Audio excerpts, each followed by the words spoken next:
afslutninger. Ja, det... Mere eller mindre, så går Holmgaard vel ind på vejspositionen. Ligesom hun gjorde op i kampen mod Sydafrika, Holmgaard.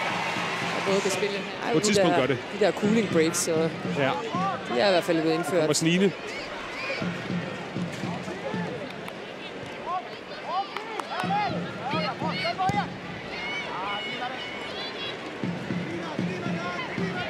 Boldtab for Kyl.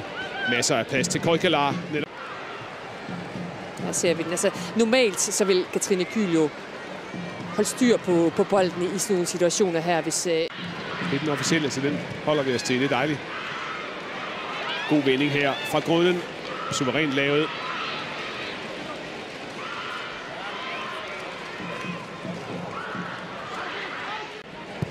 Hvor urutineret hun er. Hun er faktisk en ret fantastisk historie. Den kan vi lige vende tilbage til, når danskerne forhåbentlig har spillet sig til en chance her.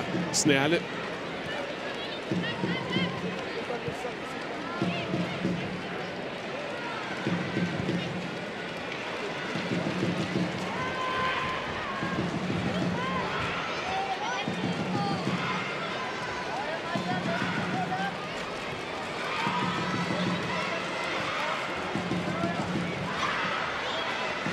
Det er vel sådan... Igen. Og så er hun altså på landsholdet for første gang som 29-årig. Skøn historie. Her måske en skøn dansk mulighed. Det har simpelthen været for dårligt fra dansk side, både offensivt og defensivt. Lidt bedre her. Kyl med en fin aflevering. Janne Thomsen.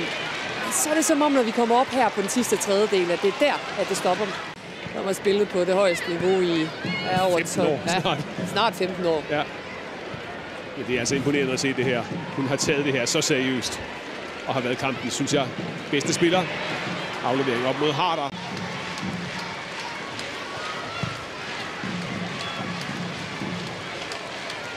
Kyl. God vending fra Kyl. Så bliver det måske en lille smule for snævert. Ja, jeg vil sige, at Danmarks bundniveau, det bekymrer mig frem mod EM, fordi det er trods alt Danmarks bedste 11-spil. Ellers et godt dansk angreb.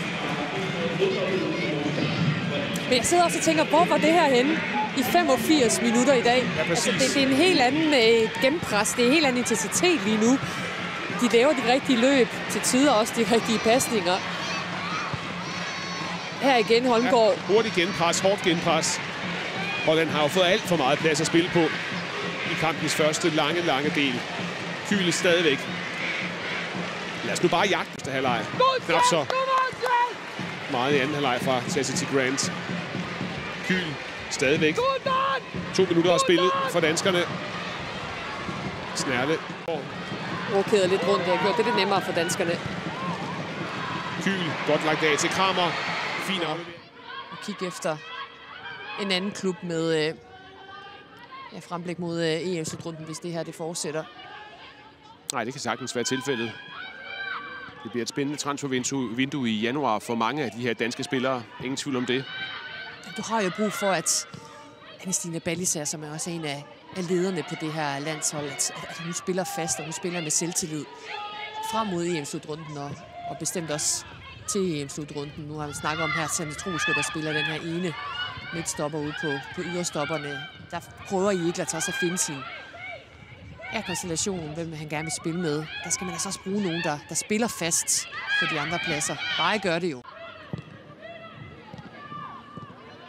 Den her meget aggressive og højt pressende indledning, der var fra Island, det tog 10 minutter, så kom man lidt ud.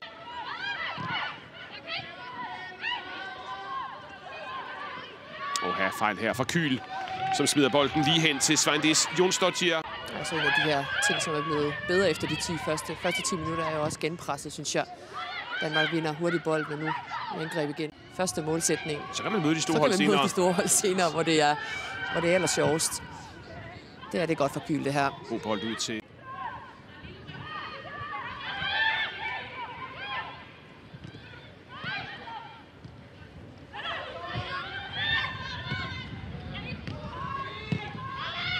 er altså fine danske kombinationer i øjeblikket, fik jeg så sagt, da Kyl smed.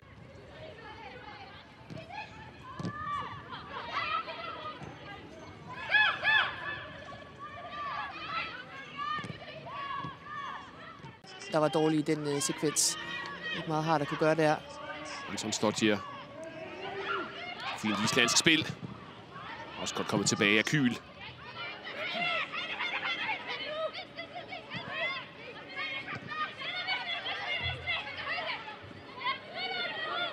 Ja, jeg kunne godt tænke mig, at de prøver at ramme Brun lidt oftere centralt.